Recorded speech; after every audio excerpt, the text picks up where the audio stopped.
So, something to get out of the way right off the bat, out of all the origin stories we've seen throughout Power Rangers, my absolute least favorite is Rangers being the result of a formal training or academy situation. Stuff like SPD or Time Force or Andros and Zane's new origins in the comics.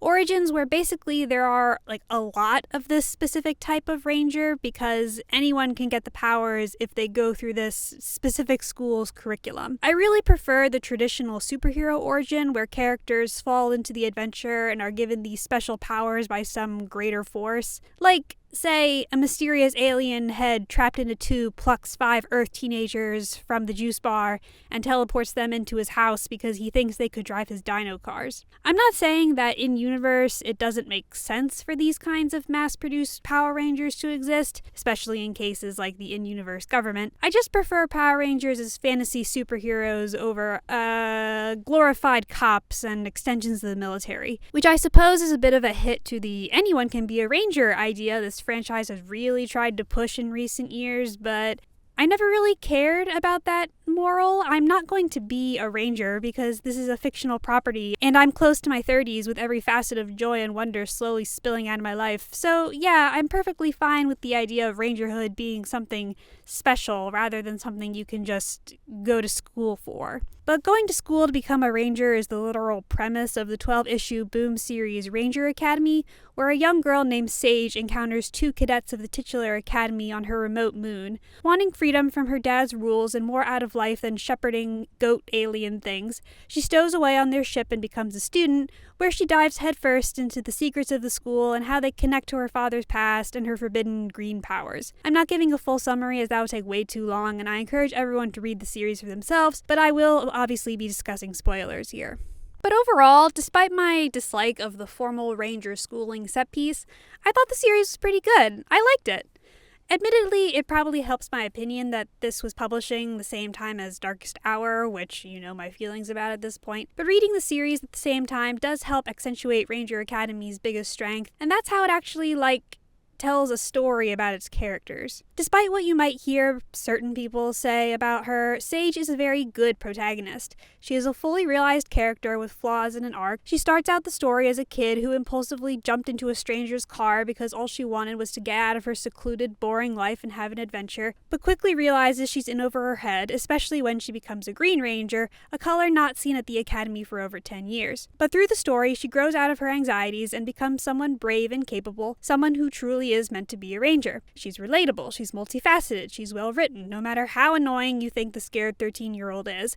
And I can say that about a character I only knew for 12 issues compared to characters in the main series I've known for years. And not just Sage, but the other Ranger Academy characters too. I feel like I actually understand them and I know what their reactions to the newest situation they're in will be, compared to how in the main series it felt like characters' personalities and reactions changed depending on the author, or even depending on the issue. Due to Ranger Academy's shortish length and all the characters it's juggling, not everyone gets quite the same amount of development that major characters like Sage and Lily and Ryanth do, but I at least know who they are and what purpose they have in the narrative.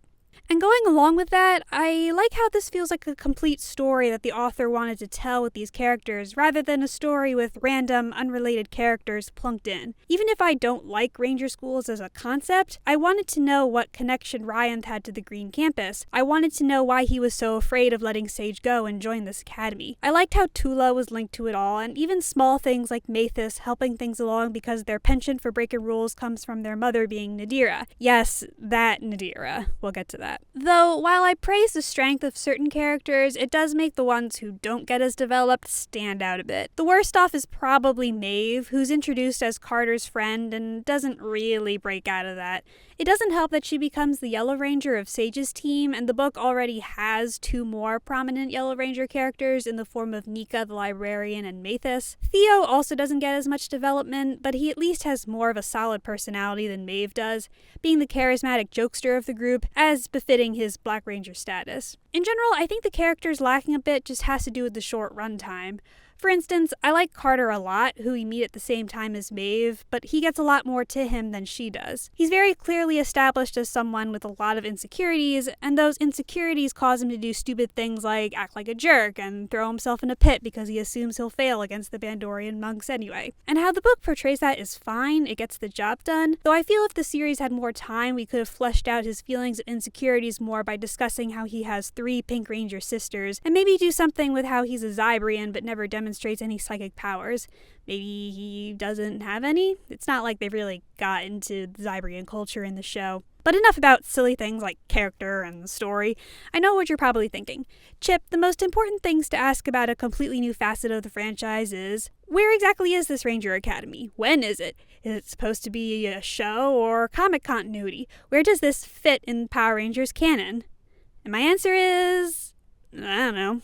Well, I mean, there are hints, but nothing concrete is stated. The only major hint at a time period is when Tula mentions an Alpha 67 unit in charge of the school system. Considering that Hyperforce, which is basically a Time Force sequel, only had Alpha 55 in the year 3000, it's safe to say Ranger Academy is set far beyond the year 3000. Though at the same time, since the school was founded by Zordon, that means it must have existed for thousands of years by the time of the story, which adds that little wrinkle of why didn't Zordon ever bring this up, ever.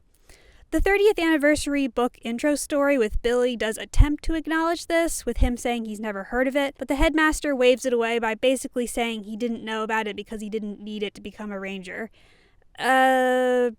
Sure. Also kind of noteworthy that she doesn't mention it being founded by Zordon in the presence of one of Zordon's rangers. Considering that Billy assumes she's evil and that this is a trap, you'd think bringing up Zordon would be a way to gain that trust. The where is entirely unanswered beyond in space.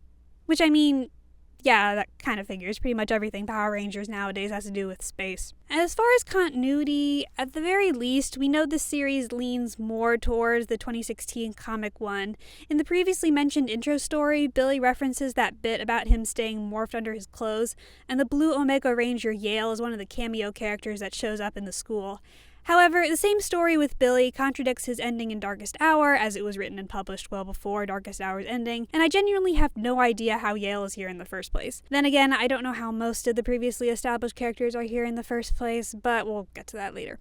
Dark Spectre is also very different here from how he's portrayed in both the comics and the show, outside of him having the ability to possess people, which is strictly a comic ability. So I don't think there's a clear answer to what continuity Ranger Academy is supposed to be in, and I don't think we'll ever find out at this point. What I'm sticking to for my own sanity is its own continuity, which is basically comic continuity, but slightly to the left. Like Headmaster says in the intro story, you're really not supposed to think about it that hard, but unfortunately, thinking about canon too hard is one of this fandom's specialties. I also try not to think about it, but certain things do get me at times. For instance, like I said before, Zordon is apparently the founder of this school. It's only mentioned once, and I'm 90% sure part of why they did it is to explain the hidden tube system the school uses, but I still hate it, and I hate all the questions it raises. I hate how Boom makes Zordon and Rita the foundation of so many of their books' conflicts, even the ones that don't center on MMPR. Taken up to 11 now with the new series Power Rangers Prime, focusing on the Eltarian authoritarian regime thing they established in the series, and now Rita being back. And Zordon being the school's founder just doesn't work in any case here. How would Zordon have time to make a school like this with every other job he has between the show and the comics? Why didn't he just make his Rangers here? Did he just found the school, say, okay, cool, that was fun, now bye? It's probably the most arbitrary of the cameos. It did not need to exist. But I guess that's a good seg into the cameos in general. One of the gimmicks of the book that they were quick to show off when it was announced was that any Ranger character across the franchise could cameo due to the school having their interdimensional time and space Zoom calls via the tubes. The introductory story to the series focuses on Billy having a talk with one of the students, and throughout the book we see more cameos either in the tubes or physically walking around the school. And for the most part, I totally understand this idea. Ranger Academy is probably Boom's first completely original take on Power Rangers. Power Rangers Universe also featured primarily a cast of OCs, but that was firmly set in the 2016 continuity, and it was built off canon concepts like the Morphin Masters and Phantom Ranger, and thus it makes sense to promise characters we're familiar with to ease the transition. in. And in general, it makes sense to have a school for Rangers and have them learn from alumni Rangers. The idea has been done in the show itself. And I'm not immune to going, wow, it's my Blorbo either. I'm not going to say I'm above that. Fan service is fun. Tula being a huge Leo fan is fun. And while I'm genuinely surprised that Sage never got to interact one-on-one with a canon Ranger, I wouldn't have wanted the alumni characters to overshadow the story that had nothing to do with them. So I'm glad they didn't have too much attention focused on them. However, I think the cameos ended up being more of a detriment to the story we're given, which is something you don't want harmless Easter eggs to be. See, one of the major conflicts in the story is that Sage ended her trial as a Green Ranger, a color that is apparently forbidden in the school to the point where students aren't supposed to know it exists. The campus is shut down and hidden, and Green Rangers are edited out in the yearbooks. Okay, fine. However, besides the cameos, it's also established that the students at Ranger Academy learn about the history of previous Rangers, which includes the teams from the show. For instance, Sage mentions learning about Jen. Katie and Kruger are physically present in the school, both teams that had Green Rangers. Heck, Green is the third highest ranking at SPD. So are they not allowed to learn about Green Rangers across history? Are Katie and Kruger not allowed to talk about Trip and Bridge? If Tommy and Adam get called up for a Black Ranger lesson, are they not allowed to talk about their time as Greens? When we learn about why the Green campus got shut down, is the answer that all Greens gave up their powers as a safety measure, and every other team across the timeline just accepted this? The only cameo that really felt like it enhanced the story was the reveal of Nadira being Mathis' mother, as that adds more context to their character, like them being loose with the rules and having pink hair in their design. But even then, there's some confusion there with the lack of info on Mathis' father. The franchise has been pretty consistent with the frankly strange marriage between Nadira and Joe, the Hyperforce Green Ranger, so the logic would be that he is the father. As in, Mathis' father could potentially be a Green Ranger, but this connection never comes up. Honestly, the whole discussion about the father is a little strange, and I really don't know what the implication they're trying to make here is. Is Mathis' dad not a Ranger anymore? If he's Joe, is it supporting the idea that all Greens gave up their powers? But then again, Mathis refers to their father as a Ranger in the present tense, so they would obviously know about Green being a Ranger color. Or I don't know, maybe Lucas is the dad, but then they would still know about Greens because of Trip and The most regular cameo is Katie, and I love Katie. I especially love seeing her when every modern Time Force thing is a Gen Fest. But, why Katie? What is she doing here? What's her status? What's her position? It seems pretty high up concerning one of the teachers follows her orders, but that's just very random for a character who never had anything to do with teaching her source material. I wonder if a lot of it comes from the author just being a Time Force stan. Between Jen, Katie, Nadira, and Carter being a Zybrian, Time Force by far has the most spotlight in terms of cameos. You do end up wondering why this wasn't just a Time Force Academy or even an SPD Academy-centered story. In the end, the cameos just kind of feel like editorial mandates more than anything, not just in how arbitrary they are, but in how they actively harm the story being told. And no, you probably shouldn't think about it as hard as I am, but when the book is also advertised as an entryway Power Rangers for newcomers, that confusion is going to be there once you get more context to the series, no matter how much Power Rangers wants to pretend Green is this super special rare power set. And with that in mind, I guess we have to talk about the elephant in the room, how Ranger Academy handles Ranger colors.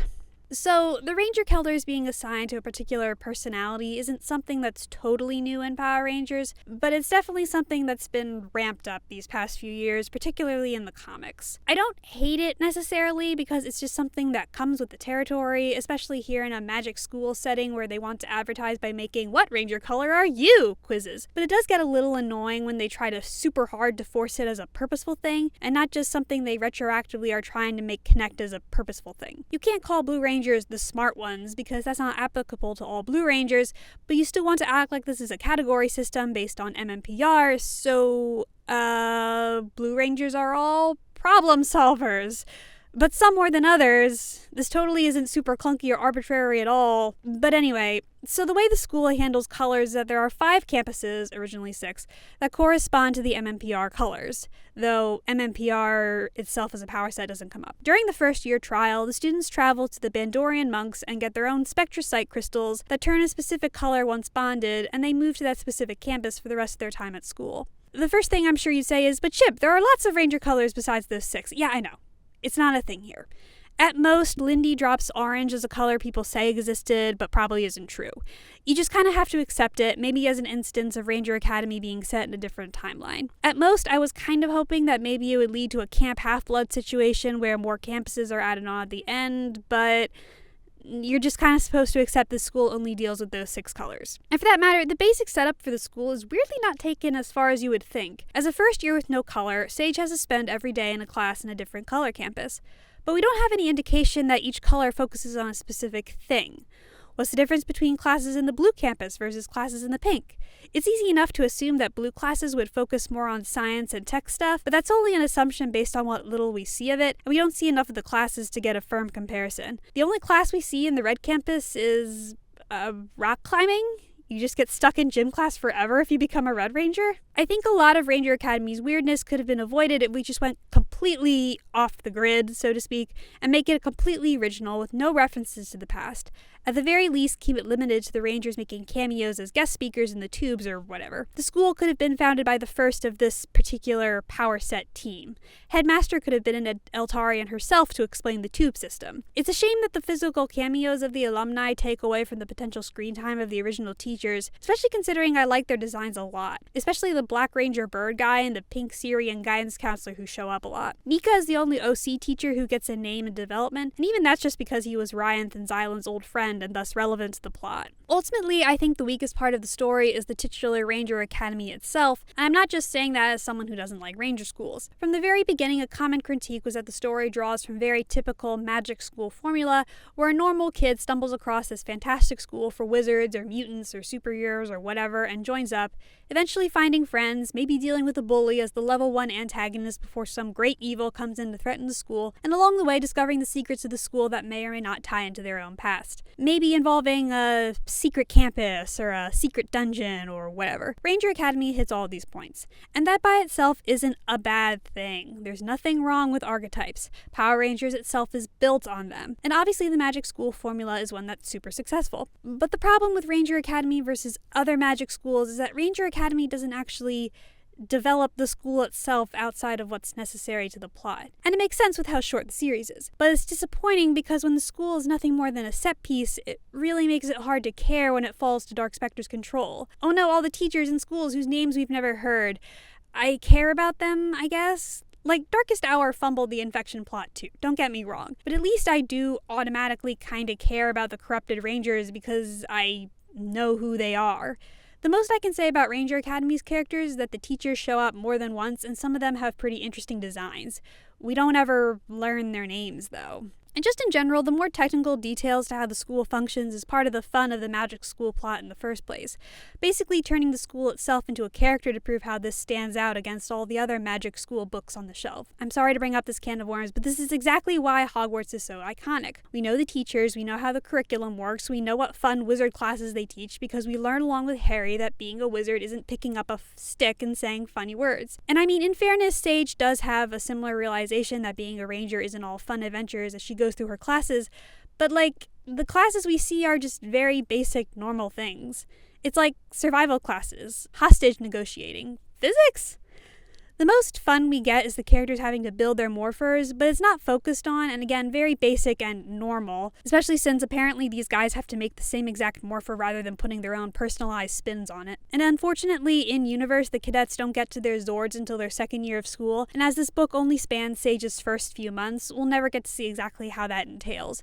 The book hints at finding your Zord, which has some interesting implications, but again, we'll never see it. I do think the lack of explanation is fine in the beginning, as you're basically feeling as overwhelmed as Sage is, but again, it becomes more apparent as a flaw once the story of the Green Campus and Ryanth ramps up and you actually have to care about the school beyond it being the source of Sage's anxieties. And I kinda don't. But I think it says a lot that my issues with the book have more to do with technical setting than what's actually important, that being the story of Sage and Ryanth and the friends she makes. I guess Dark Specter ultimately being the main antagonist is kind of weak, but that's also something that feels like a mandate to allow synergy between it and Darkest Hour, to the point where people naturally assume the two stories were going to connect in some way, which they don't. And in general, I think this actually pulled off the whole possession storyline better than Darkest Hour despite its shorter runtime. I like how it's framed more like a gradual disease that slowly takes over the person, heightening the tension, compared to how Darkest Hour just zapped them evil immediately. I like that it was Mathis who gets possessed at the end, a very prominent character, and Tula was allowed to show legitimate anger and emotion over it. I like that it actually gave us Dark Spectre's classic form for his final stand and not evil Radiant Red. So yeah, in the end, I do think Ranger Academy is worth checking out. I do think it's slightly more enjoyable for newcomers to the franchise, as old daughters like me might have our enjoyment hampered by the small details of things not lining up with the show, or the ever-present reality that Green really isn't that special in the long run. But if you're willing to put that aside and enjoy a legitimately heartwarming tale of a lonely kid and her lonely dad finding love and community again, in a way that is very clearly meant to parallel those in the LGBTQA community that also happens to have Power Rangers in it, I fully recommend it. Though I do have to admit, if I went to a school that promised to make me a Power Ranger, I'd be pretty annoyed that I didn't get to be something cool like a dinosaur or a lion or something.